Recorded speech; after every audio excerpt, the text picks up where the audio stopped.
Welcome to Calm Your Caveman, a podcast where we study the tools for anxiety mastery. I'm your host, Dr. Adriana Jarvis Twitchell, a specialist in anxiety mastery strategies.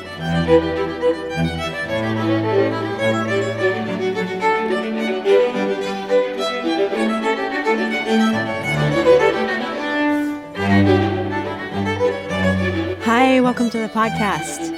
Thanks so much for joining me. I really appreciate your company. I'm going to teach you today an easy exercise that you can do, physical exercise, that can help convert bad stress to good stress in a matter of about 10 seconds. This exercise has a physical side, and then it has a mental side, which I'll talk to you about later. But first, the physical side that's quick and easy, 10-second help. So before I explain this exercise, I need to talk about two different modes that we have of visual focus. We have tunnel vision and we have panoramic vision. What is tunnel vision? Tunnel vision is when your field of view narrows. So your peripheral vision fades or disappears and you're just focused on a small area right in front of you.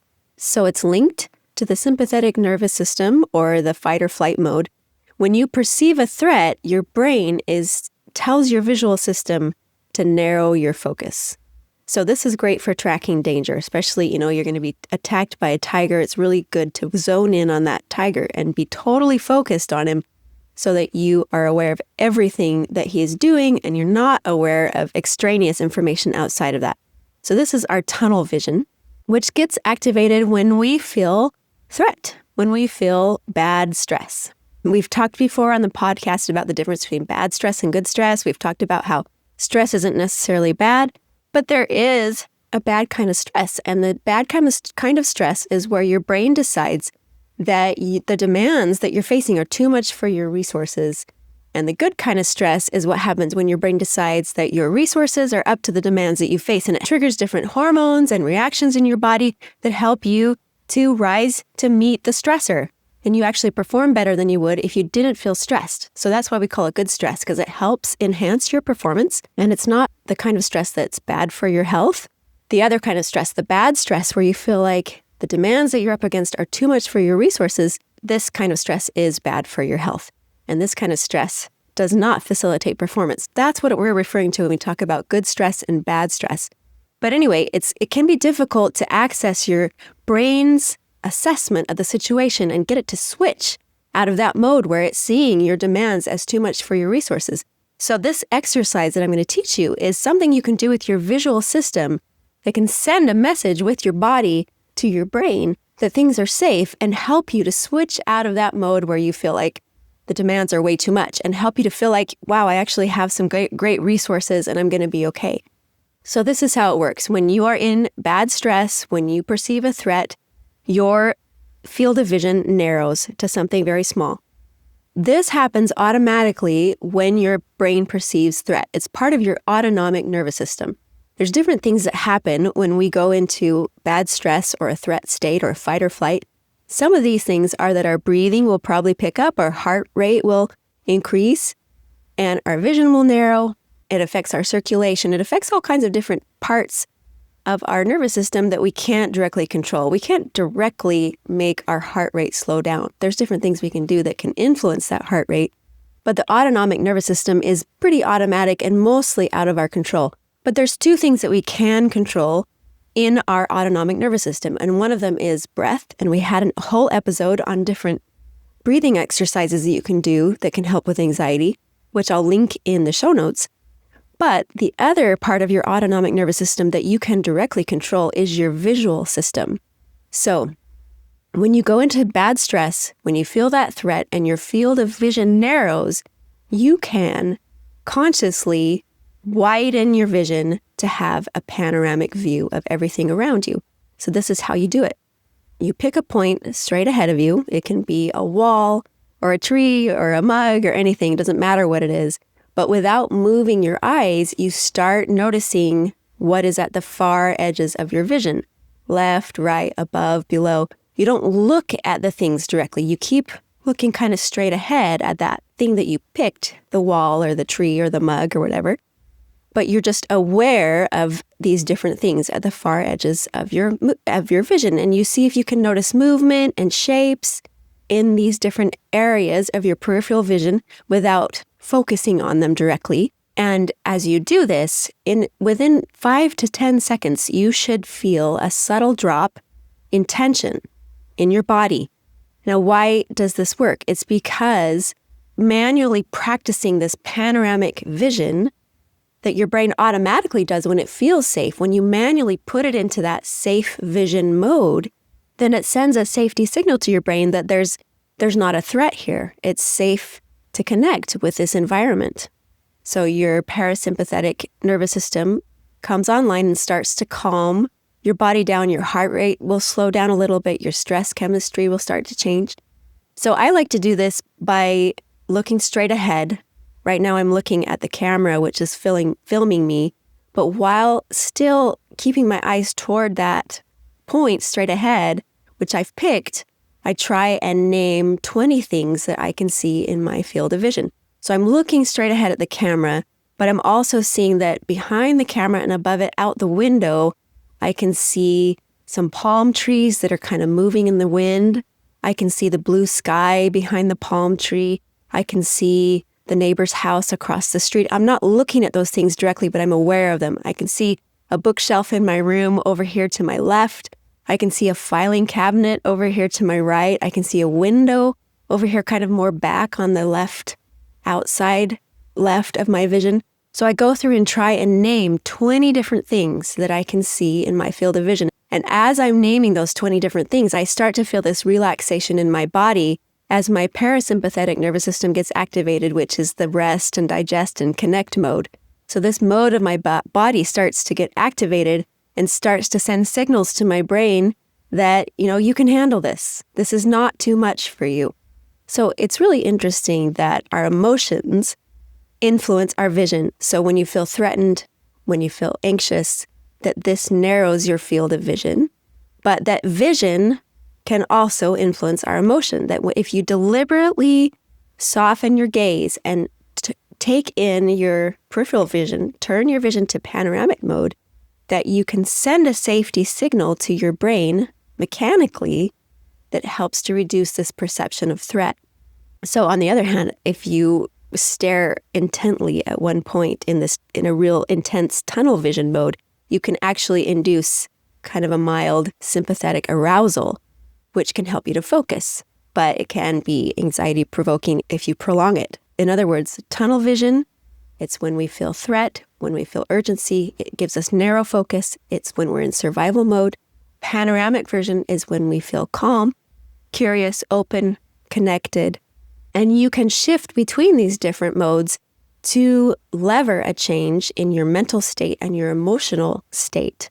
And it can make a change. It can already influence it in as little as 5 to 10 seconds if you do this exercise. But there's more to it than this. This is the physical component of this exercise, which is really great for those moments when you've got performance anxiety. For example, you have to walk out on stage and your body is in high alertness.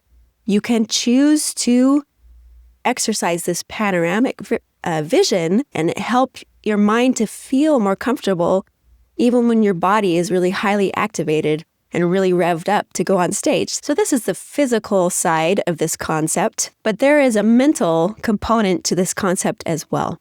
And Lisa Miller, who is a professor of psychology at Columbia University, has a book called The Awakened Brain, where she talks about 2 different modes of awareness, which are really related to these different modes of visual focus.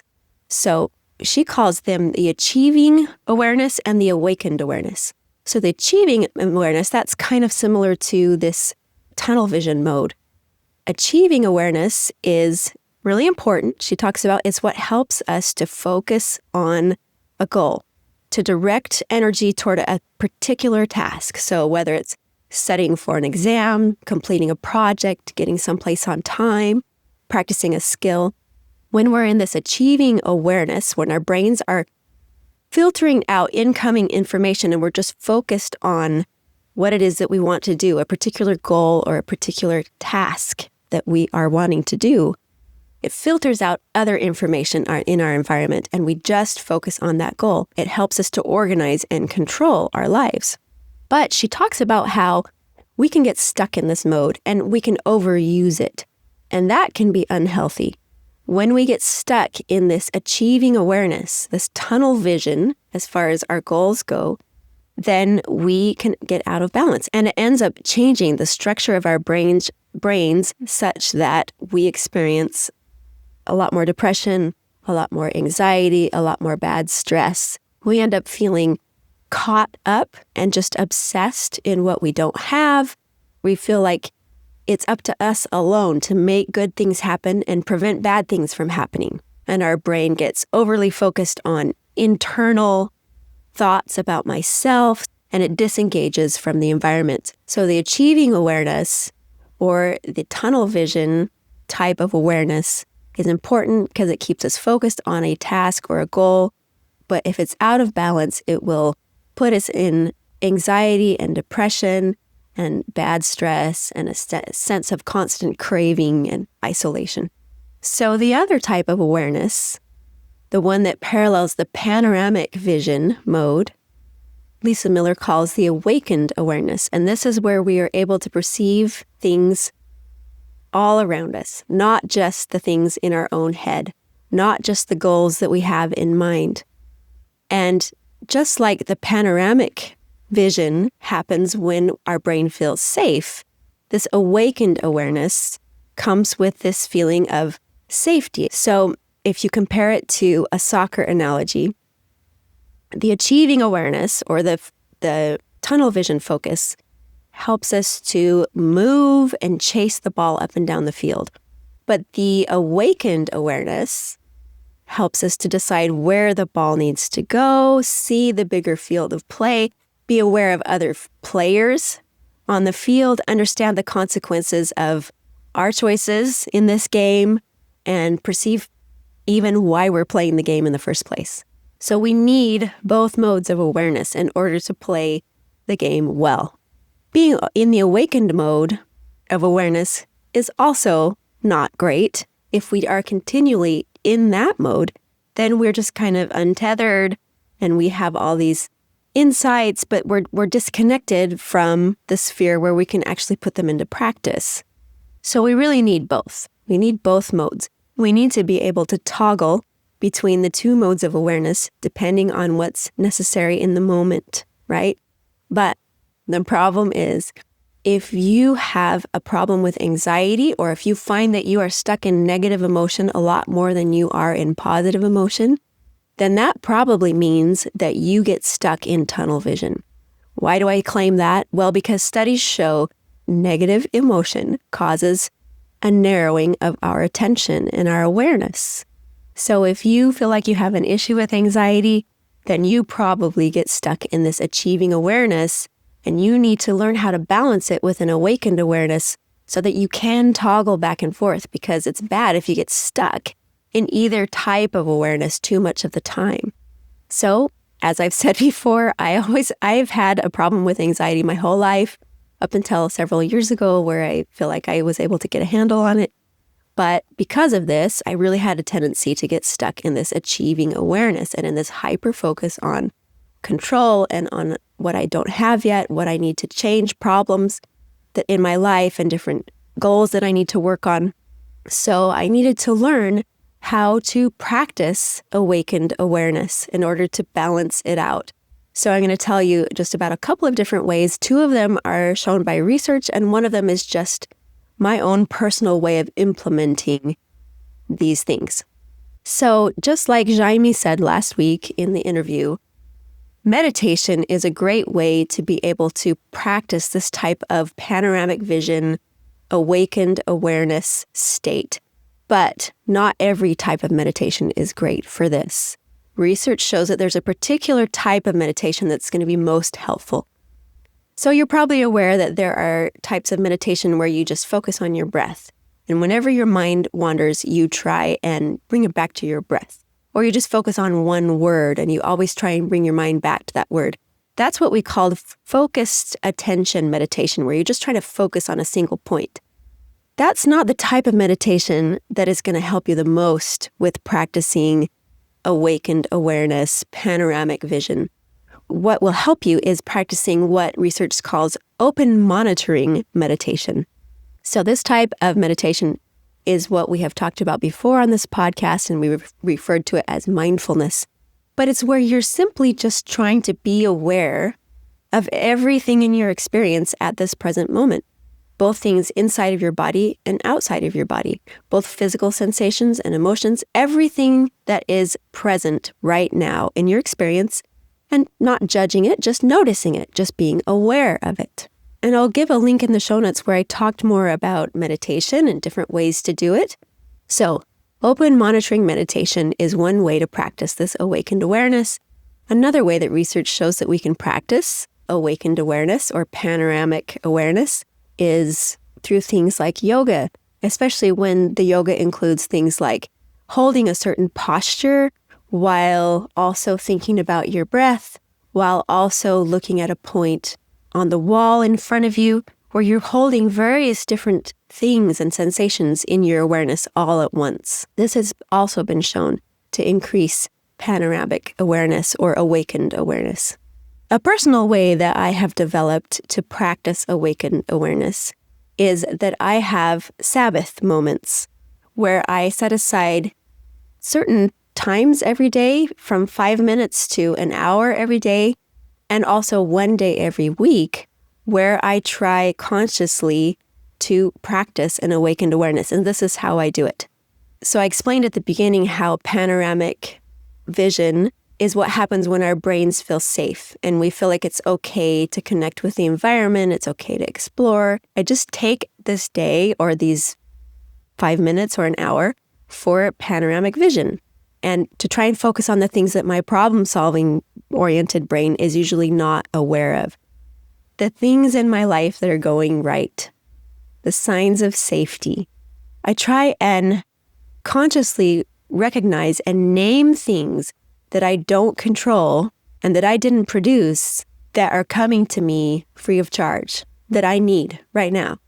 So be aware of the sunlight, be aware of oxygen, be aware of systems in my body that are working right so that I can think and so that I can move. I reflect on all of the plants growing outside that I didn't plant and all of the fruit and food in the world that is growing right now so that I can eat it. And as part of this Sabbath of observance, I try and take a time when I just make my brain very still and I just try and see if any ideas come to my mind. And there have been many moments during this time when I'm just trying to be aware of everything in my present experience when insights and ideas and solutions to problems have come up for me that I wasn't able to attain when I was just focused on them so intently in this tunnel vision mode that I am often in during the rest of the time during the week. So it's a really important time for generating ideas, for having creativity, for having insight into different issues and problems in my life.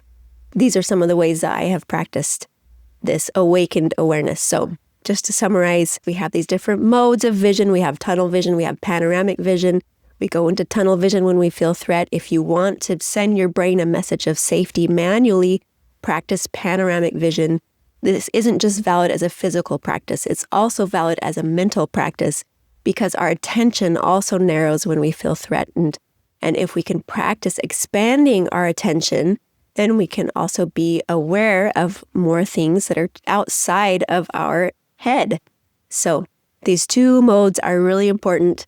It's important to be able to practice the one that you're not good at, because probably if you're listening to this podcast, it means you're good at the achieving awareness, and you might need to practice the awakened awareness. So I'd encourage you to do that. Thanks for listening, and now we are going to have our kindness narrative. Stay tuned. This is one way to practice your awakened awareness, because we're not normally hyper aware of kindness around us. Even more powerfully than just listening is to share your own kindness narrative. So I'd encourage you to do that. You can send it to me by email or on Instagram. The information comes on after this kindness narrative. So thanks for listening today. Bye-bye.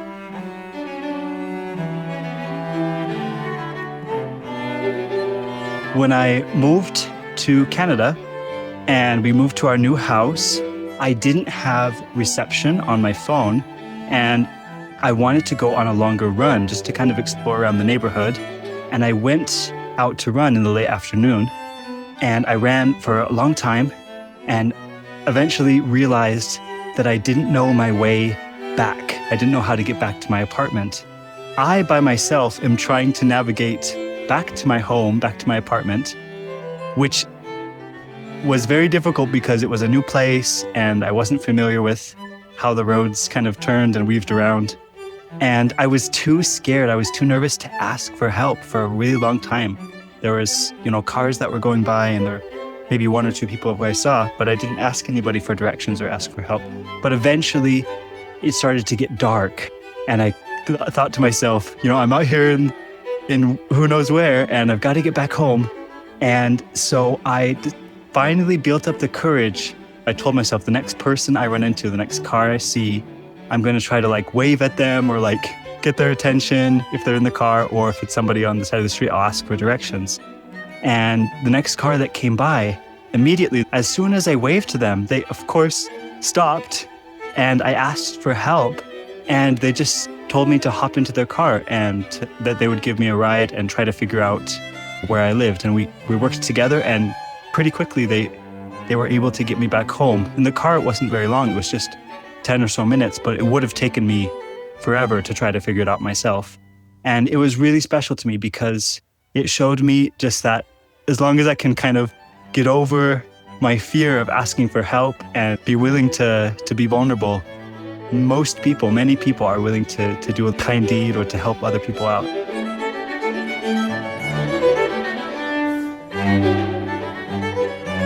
Thanks for joining me today. If you'd like to share your own kindness narrative for a future episode, email your audio recording to calmyourcaveman@gmail.com or send an audio on Instagram @calmyourcaveman. It's optional to use your name. What's important is sharing your story.